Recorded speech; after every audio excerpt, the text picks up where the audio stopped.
Alors, tu caches 300 000 $. J'ai gracieusement utilisé cet argent pour acheter une maison, lol. Un jour, Ariane, ma belle-mère, a acheté une maison sans me le dire. Sérieux. J'en ai discuté avec mon mari. Laisse maman faire ce qu'elle veut. Oublie simplement les 300 000 $. Il a commencé à prendre parti pour Ariane. Il n'y a aucun moyen que je puisse pardonner cela. J'ai juré de me venger contre tous les deux. Je m'appelle Catherine. J'ai épousé Philippe, qui travaille dans la même entreprise alimentaire, il y a 5 ans. Nous sommes tellement occupés par le travail que nous avons à peine le temps l'un pour l'autre. Pourtant, Philippe et moi nous entendons bien sans malentendu. Cependant, je n'ai pas une bonne relation avec ma belle-mère. Ariane. Tout a commencé avec quelque chose qu'elle m'a dit lors d'une réunion de famille chez elle. Maintenant que tu es marié à Philippe, tu vas quitter ton travail et devenir femme au foyer pour le soutenir, n'est-ce pas? Non. Je prévois de continuer à travailler après le mariage. Philippe et moi en avons discuté, et il est d'accord pour que je garde mon travail. Toi? N'est-il pas normal qu'une femme devienne femme au foyer après le mariage? Quand j'ai épousé mon défunt mari, J'ai pensé à quel point il est dépassé de s'attendre à ce que la femme soit femme au foyer pendant que le mari gagne. Je ne pouvais bien sûr pas dire cela à Ariane, alors j'ai juste fait un sourire ironique et j'ai laissé tomber. es-tu sûr que Philippe est vraiment d'accord avec toi pour travailler? Si tu n'es pas à la maison à cause du travail, cela ne fera qu'ajouter à son fardeau quand il est fatigué. C'est l'avis de maman, pas le mien. Ça me convient, donc laisse Cathy faire ce qu'elle veut. Patrick a pris ma défense, et après ça, Ariane a arrêté de faire des remarques désobligeantes, et nous avons bientôt quitté sa maison. Merci pour aujourd'hui. Si tu n'avais pas arrêté Ariane, elle aurait pu en dire plus. Maman m'a élevée seule depuis la mort de papa. Elle est probablement juste inquiète. Ne le prends pas trop à cœur. Il me défend et est attentionné. J'ai de la chance d'être mariée à une personne aussi merveilleuse. Sur le chemin du retour vers notre condominium, je me sentais secrètement très heureux. Nous vivions ensemble, mais un jour, après 5 ans, Patrick a suggéré qu'Ariane vienne vivre avec nous. Et, nous sommes tous les deux absents pour le travail, et je pensais peut-être que maman pourrait vivre avec nous dans le condo. Honnêtement, je ne suis pas très enthousiaste à cette idée. Je comprends. Désolée d'avoir évoqué quelque chose d'aussi soudain. Oublie que j'en ai parlé. Je ne pourrais définitivement pas accepter de vivre ensemble aussi soudainement. Heureusement, Patrick a cédé facilement, et j'étais soulagée de ne pas vivre avec Ariane. Une semaine après que Patrick ait suggéré de vivre avec Ariane, j'ai eu une journée vraiment chargée au travail et je ne suis rentrée dans notre condominium qu'après 21 heures. Ouf. Je suis vraiment fatiguée. Peut-être que je devrais préparer quelque chose à manger. Alors que je me parlais à moi-même et m'apprêtais à ouvrir la porte, je viens d'arriver. Les contenus du frigo semblent moins nombreux que lorsque j'ai vérifié hier. Quelque chose de simple conviendra. Dépêche-toi, mon chéri. J'ai faim. Attends un peu, s'il te plaît. Je vais cuisiner quelque chose rapidement. Alors, j'ai rapidement préparé le dîner et je l'ai servi à Ariane. Merci. Voyons ce que ça donne. Après avoir pris une gorgée de la soupe que j'ai préparée, Ariane a commenté. Qu'est-ce que c'est? C'est horrible. Qu'a-t-elle dit? A-t-elle vraiment qualifié la soupe que j'ai faite d'horrible? J'ai dit que c'était horrible. Tu ne m'as pas entendu. J'ai bien entendu. Ce n'était pas une erreur d'audition. Tu es toujours occupé avec le travail, c'est pourquoi tu ne peux cuisiner que ce genre de repas. Quitte ton emploi et deviens une vraie femme au foyer. Mais Philippe dit toujours qu'il adore les repas que je cuisine. Il essaie juste de te faire plaisir. Tu ne le vois pas? Clairement. Ariane m'en veut de continuer à travailler même après le mariage. Elle n'a cessé de faire des remarques désobligeantes pendant environ 1 heure. Je passerai de temps en temps. Veille à bien t'occuper de la maison. Relativement soulagée après avoir exprimé ses frustrations, Ariane a quitté ma maison de bonne humeur. 30 minutes plus tard, Philippe est rentré à la maison. Et as-tu donné un double de play à Ariane? Oui. Je l'ai fait. Mais quoi? Elle était soudainement dans notre maison aujourd'hui. Et même après lui avoir donné à manger, elle s'est plainte que la nourriture était affreuse. Eh bien, ce n'est pas grave.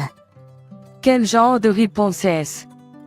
Elle vient sans prévenir, ridiculise le repas que j'ai préparé, et je suis censé juste le tolérer. C'est tout à cause de toi qui lui a donné un double de play en premier lieu. Quand j'ai dit ça, Philippe s'est mis en colère et a répliqué. Tu aurais dû juste accepter de vivre avec maman. Je suis fatiguée. Je vais me coucher. Je n'ai pas besoin de dîner. Suis-je à blâmer? N'est-ce pas toi qui as convenu que c'était une mauvaise idée? Les paroles de Philippe, que je pensais être mon allié, ont presque brisé mon cœur. Le lendemain, et le jour suivant aussi. Cet endroit est un désordre. As-tu même nettoyé correctement? Ses vêtements sont tout froissés. C'est honteux. Ariane est venue chez nous tous les jours pour se plaindre et puis partir. J'aurais peut-être pu endurer cela seule. 1 semaine après qu'Ariane a commencé à fréquenter notre maison, j'ai remarqué quelque chose d'étrange. Les courses manquent à nouveau. Et le détergent que j'avais stocké a aussi disparu. Les courses manquent à nouveau. Et le détergent que j'avais stocké a aussi disparu. Notre condominium et le lieu d'Ariane sont à moins de 10 minutes à pied. Il est étrange que les courses et les fournitures quotidiennes disparaissent tous les jours. Je ne voulais pas la soupçonner, mais Ariane doit se faufiler et les prendre. Ariane, tu n'as pas pris des choses dans notre maison, n'est-ce pas? Un jour, quand Ariane est venue, j'ai rassemblé mon courage pour demander. J'espérais que ce n'était qu'un malentendu. Mais alors, Oh, tu as découvert, n'est-ce pas? Ariane a facilement avoué avoir pris les articles. Tu ne peux pas juste prendre des choses sans demander. Ce sont nos fournitures ménagères et notre nourriture. Quel est le problème? C'est la maison de mon fils après tout. C'est gaspiller de laisser la nourriture se gâter, surtout que tu es rarement à la maison à cause du travail. Comment peut-elle être si peu désolée, agissant comme si ce n'était pas grave? Je comprends que c'est aussi la maison de Philippe, mais quand même. Ah, au fait. J'ai découvert tes économies de 300 000 $. J'ai utilisé cet argent pour acheter une nouvelle maison, lol. Toi? De quoi tu parles? Ne fais pas semblant de ne pas savoir, lol. Tu l'avais enregistré sur ta carte bancaire, n'est-ce pas? J'ai été tellement surprise de voir combien il y avait quand je l'ai ouvert. Je n'arrivais pas à comprendre ce qu'elle disait. Elle a utilisé mes économies de 300 000 $ pour acheter une maison. Sans la permission de qui que ce soit. Mais on ne peut pas retirer juste avec la carte bancaire, n'est-ce pas? Tu connais le code PIN? Tu avais écrit le code PIN sur une note glissée dans ta carte bancaire, tu te souviens? 101. J'ai fait une erreur. Je n'aurais jamais pensé que quelqu'un regarderait ma carte bancaire, alors j'ai été négligent. C'est vrai. J'avais glissé une note avec le code PIN pour ne pas l'oublier. J'ai toujours voulu vivre dans une maison plus belle. Cela s'est parfaitement arrangé. Ariane a dit cela en riant en quittant ma maison. Je ne pouvais pas pardonner cela. Utiliser l'argent de quelqu'un de cette manière. J'ai dit à Philippe qu'Ariane avait utilisé l'argent pour acheter une maison sans permission, mais Laisse juste maman faire ce qu'elle veut. Oublie les 300 000 dollars. il a dit cela comme si cela ne le concernait pas. Laisser une si grosse somme d'argent être utilisée sans permission et laisser tomber. Cette mère et ce fils sont incroyables. À ce moment-là, j'avais perdu toute affection pour Philippe. Malgré le fait d'avoir déjà été exploité. Je ne pouvais plus le supporter. J'ai décidé de me venger contre eux. Le lendemain, j'ai invité Ariane pour confirmer de nouveau si elle a vraiment acheté une maison avec mon argent. Pour rassembler des preuves solides. J'ai secrètement lancé l'enregistreur vocal de mon téléphone portable avant de lui parler. Tu as dit hier que tu as utilisé 300 000 dollars de ma carte bancaire pour acheter une nouvelle maison. Est-ce vrai? Oui, c'est vrai. J'ai versé la compte, et la construction a déjà commencé. Puisque j'ai ta carte bancaire, c'est comme si c'était déjà acheté, lol. Juste avoir la carte bancaire ne signifie rien. Comment comptes-tu retirer l'argent? Ariane a répondu avec un sourire méchant à ma question. Comment? En faisant semblant d'être toi et en signant, bien sûr, lol. Ariane, c'est un crime. C'est du vol, tu sais. Dis ce que tu veux. Qui aurait cru que toi, qui ne sais même pas faire correctement les tâches ménagères, avais économisé autant? Au moins, tu es utile pour quelque chose. Ça suffit. Tu peux garder la carte bancaire. Merci d'être venu aujourd'hui. Je voulais frapper Ariane fort et reprendre la carte, mais je me suis retenue et je l'ai laissé partir. J'ai réussi à obtenir des preuves qu'Ariane a pris la carte bancaire chez moi. Profite en tant que tu le peux. Ariane. Le lendemain. J'ai appelé Ariane pour la faire revenir chez moi sous prétexte de récupérer ce qui a été volé. Ariane, tu peux garder la carte bancaire, mais il semble que tu aies besoin de vérifier ton identité pour retirer de l'argent. Je le retirerai pour toi, alors est-ce que je peux garder la carte bancaire? Oh. Je ne savais pas ça. Je vais le rapporter tout de suite alors. Merci. J'ai dit cela à Rebelle par téléphone, mais bien sûr, il est hors de question que je retire une somme aussi importante sans une pièce d'identité appropriée. Elle est tellement stupide. Elle ne cherche que de l'argent facile, sans se soucier le moins du monde que ce qu'elle fait est un crime. Après avoir récupéré la carte bancaire chez Rebelle, je suis immédiatement allé au poste de police. Que puis-je faire pour vous? Y a-t-il eu un accident? Oui, ma belle-mère a pris ma carte bancaire sans permission et essayait de l'utiliser pour acheter une nouvelle maison. Attendez, ce n'est pas vous qui achetiez? Non, à moi. Ma carte bancaire a été volée. Je voudrais porter plainte. La police a pris mon histoire au sérieux, sentant que ce n'était pas un sujet trivial, et a accepté ma déclaration. J'ai dit à Philippe que j'avais déposé une déclaration à la police. J'ai dit à la police que Arabella avait volé ma carte bancaire. Elle pourrait bientôt être arrêtée. Comment ça? Pourquoi maman se ferait-elle arrêter par la police? Puis quoi? Tu ne comprends pas que ce que Arabella fait est un crime sérieux? Même ainsi, tu n'aurais pas dû aller à la police. Parler avec toi est inutile. Tu dis juste de laisser ta mère faire ce qu'elle veut. Pourquoi devrais-je juste remettre une grosse somme d'argent à cette vieille femme? Toi, comment peux-tu appeler ta belle-mère une vieille femme comme ça? Juste parce que c'est ma belle-mère, est-ce que cela signifie qu'elle peut tout faire? Si elle essayait de me tuer, devrais-je juste accepter cela tranquillement? Ridicule. Je n'ai pas économisé tout ce temps juste pour le donner à un rebelle. Eh bien, c'est une sacrée vieille sorcière. Assez. Après avoir entendu ce que j'ai dit, Patrick est allé dans sa chambre. Quand il est revenu dans le salon, il m'a tendu les papiers du divorce. Je n'aurais jamais pensé que tu étais le genre de personne à mettre en scène de telles choses. Signe ceci. Je ne m'attendais jamais à ce qu'il ait toujours de tels papiers prêts. Eh bien, si c'est ainsi, je suppose que ça peut être aidé. Jean avait de toute façon marre de lui. Tu essaies de me menacer? Donne-le ici. Je vais le signer. Patrick semblait un peu surpris que j'ai accepté de signer si facilement. Après l'avoir signé, j'ai montré les papiers du divorce à Patrick. Tiens.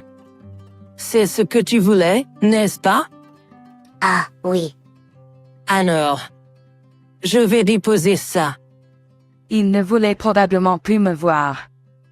Après cette conversation, il a quitté précipitamment notre maison au milieu de la nuit. Il est probablement allé chez Ariane.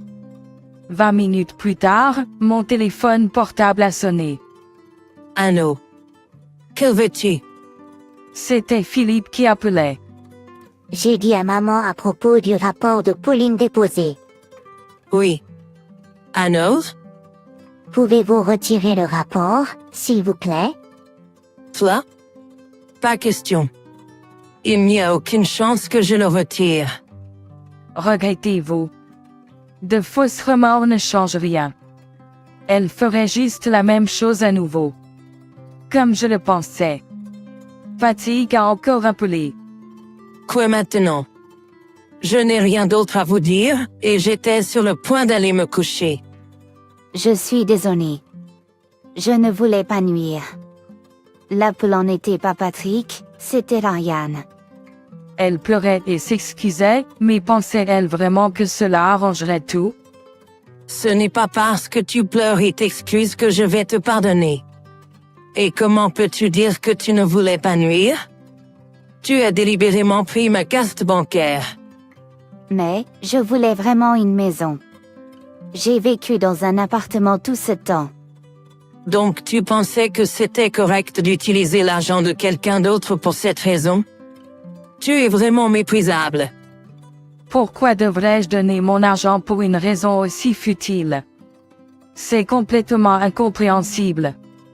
Alors tu aurais dû demander à ton fils. Oui, je sais.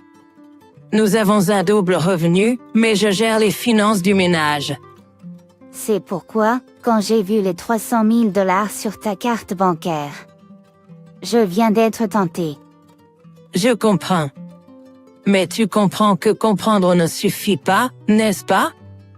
Réfléchis à tes actions en prison, s'il te plaît. Cet argent a été épargné désespérément par moi bien avant que je ne me marie avec ton fils. Il est inimaginable de pardonner juste parce que tu as été tenté. J'étais sur le point de raccrocher, mais Ariane a insisté. Attends. J'ai une demande.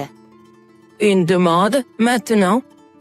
Je t'ai dit que j'avais déjà versé la compte, tu te souviens? J'ai utilisé les 100 000 $ que j'avais économisés comme un compte, mais je ne peux pas arrêter la construction maintenant. Pourrais-tu me prêter les 300 000 $? Je promets de te rembourser. Tu es vraiment dans les illusions?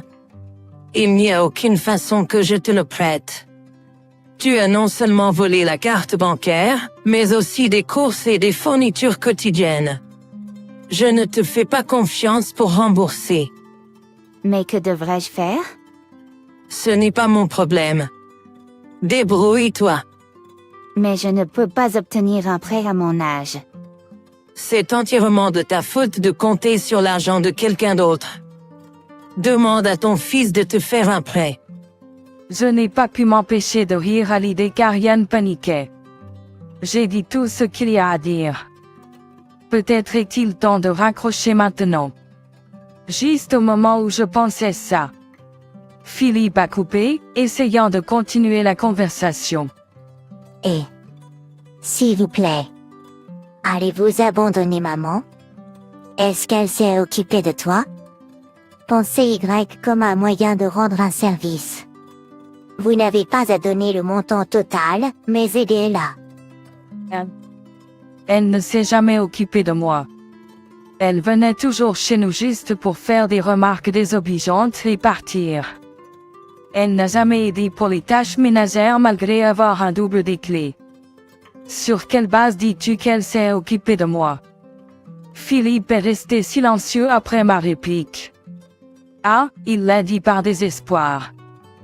Peut-être qu'il pensait qu'en faisant appel à mes émotions, il me persuaderait de fournir une aide. Eh bien, c'est comme ça. Je ne fournirai aucune aide. Bonne chance. Attends. Je vais m'occuper de la situation de maman, et je ne causerai plus de soucis à Catherine. Alors s'il te plaît, pouvons-nous reconsidérer le divorce? Il est trop tard maintenant. Ariane est plus importante pour toi que moi, n'est-ce pas? Tu ne t'es jamais vraiment battu pour moi. Je suis vraiment désolée. Je vais valoriser Catherine davantage à partir de maintenant. Tu n'as plus besoin de t'inquiéter pour moi. Nous serons des étrangers demain. Profite de ta vie avec ta bien-aimée.